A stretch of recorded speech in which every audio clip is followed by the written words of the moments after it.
नमस्कार, मैं प्रेम, आप देख रहे हैं एमके न्यूज़ इंडिया। देखिए हमारे साथ है आरजेडी प्रवक्ता सारिका पासवान जी। सारिका जी, कैसे देख रहे हैं? एक तरफ जो है लालू प्रसाद को कहा जाता है कि दलितों के मसीहा, दलितों को आवाज़ देने वाले, आज जो है उन पर आवाज़ उठ रहा है कि दलितों को जो है अपमान किया है, अंबेडकर को अपमान किया है, उन्हें जो है माफ़ी मांगनी चाहिए, नहीं तो हम आंदोलन करेंगे।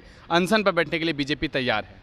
देखिए, बीजेपी के अमित शाह ने सदन में खड़े होकर के कहा था कि अंबेडकर अंबेडकर अंबेडकर अंबेडकर, इतना अगर अंबेडकर की जगह भगवान का नाम लिया होता तो आपको भगवान प्राप्त हो जाते हैं।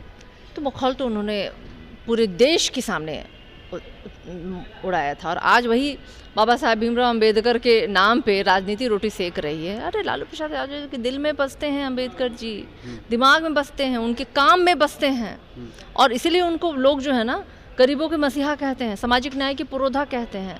और बाबा साहब भीमराव अंबेडकर के अगर विचारों पे चलने का कोई काम सही मायने में किया है ना तो वो लालू प्रसाद यादव जी हैं। अभी तो आप देखिए ना, चर्चा भी हो रही है कि बिहार में जितने महापुरुषों की मूर्तियां अनावरण हुआ है ना वो लालू प्रसाद यादव जी ने ही किया है। इनका बस चलता तो एक मूर्ति ना लगने देते ये तो, लेकिन लालू जी मोहताज नहीं है इनके। और ये सोकॉज भेजें, क्या करें नहीं करें, हम उससे डरने वाले नहीं हैं। और किस आधार पे उन्होंने सोकॉज भेजा है वो अभी गिन रहे हैं गिनती। हम तो इंतजार कर रहे हैं कि 15 दिन बीते उसके बाद सोकॉज आपके पास भी आएगा कि किस आधार पे आपने नोटिस भेजा। क्या आपने नियमावली का आपने पूर्ण रूपेण जो एक होती है प्रोसेस आपने वो पूरा किया, या नए नए आपने बने हैं, अपना नहीं होता है नया प्याज खाने वाला आदमी जो होता है ना, वही वाला स्थिति इनका भी है। तो देखिए, ये लोग वो लोग हैं जिनको कभी भी बहुजन, दलित, पिछड़ा, पिछले तबके पैदान पे खड़े हुए व्यक्तियों को हमेशा इन्होंने कूचने का काम किया, दबाने का प्रयास किया। मानते हैं कि लालू प्रसाद यादव से गलती हुआ है, माफ़ी मांगे? बिल्कुल नहीं, क्यों गलती हुआ? लालू प्रसाद यादव जी से कहाँ ही गलती हुई? गलती अगर हुई होगी तो उस कार्यकर्ता से हुई जो बाबा साहब भीमराव अम्बेडकर की तस्वीर लेके गया। लेकिन कहते हैं ना कि करनी किसी का और किसी के नाम पे आप होली खेल रहे हैं। तो लालू जी को तो पता भी नहीं कि कौन है जो तस्वीर लेके गया है। सोकॉज नोटिस आपने भेजा है, इंतजार कीजिए ना। तेजस्वी लालू प्रसाद यादव पर आरोप लग रहा है, तेजस्वी भी बयान दे चुके हैं कि ये कोई मुद्दा नहीं है। और एनडीए में जीतन राम मांझी हैं, चिराग पासवान, ये दोनों साइलेंट क्यों हैं? देखिए, साइलेंट तो वो उस समय भी थे जब बाबा साहब का मजाक अमित शाह उड़ा रहा था। साइलेंट वो उस समय भी थे जब दलितों के चेहरे पे पेशाब कर दे रहे थे लोग। साइलेंट तो ये उस समय भी थे जब दलित बेटी नाबालिग को बलात्कार करके हत्या कर दिया गया, जब अस्पताल में उसका इलाज तक नहीं हो पाया। तो ऐसे मुद्दों पे तो ये हमेशा साइलेंट रहते हैं। अभी चुनाव है, सोच रहे हैं कि कुछ मिल जाएगा तो लालू जी को गाली दो, लालू जी के नाम पे अपना कुछ हासिल हो जाए।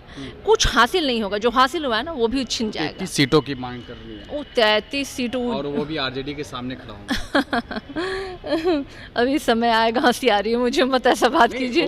33 सीटों पर कह रहे हैं, दवाई खाना पड़ जाएगा हंसी पे हमको। 33 सीटों पे लड़ेंगे कि वो 243 अभी बोल रहे थे ना, 243 सीटों पे वो चुनाव लड़ने की भी बात कर रहे थे। गठबंधन में भी हैं, पिछले बार भी वो 137 सीटों पे लड़े थे, एक सीट जीते थे, वो भी भाग गया था इनका विधायक। और कितने सीटों पे ये सही मायने में लड़े थे वो आंकड़े निकाल लेने की बात है।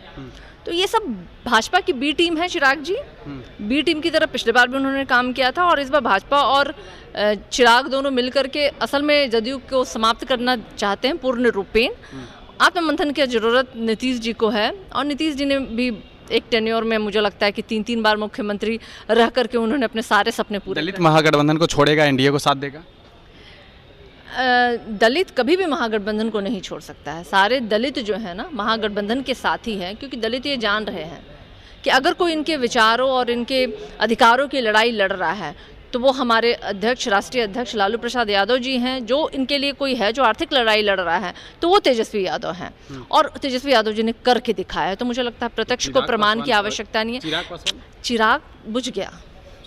तो कैसे रहे कि फिर तो हम दलितों के नेता हैं, दो बुझ गया। अब देखिए, कह देने से नहीं होता है। जो इंसान अपने पिताजी की पार्टी सींच नहीं पाया, जो दलितों के लिए खड़ा नहीं हो पाया, अपने समाज के अधिकार के लोगों के अधिकार के लिए, जो दफादार चौकीदार जो इतने दिनों से प्रदर्शन कर रहे हैं सरकार में, आप हिस्सा रखकर अगर आप उनके लिए कुछ नहीं कर पाए तो कौन दलित आपके साथ है? किस दलित की आप बात कर रहे हैं?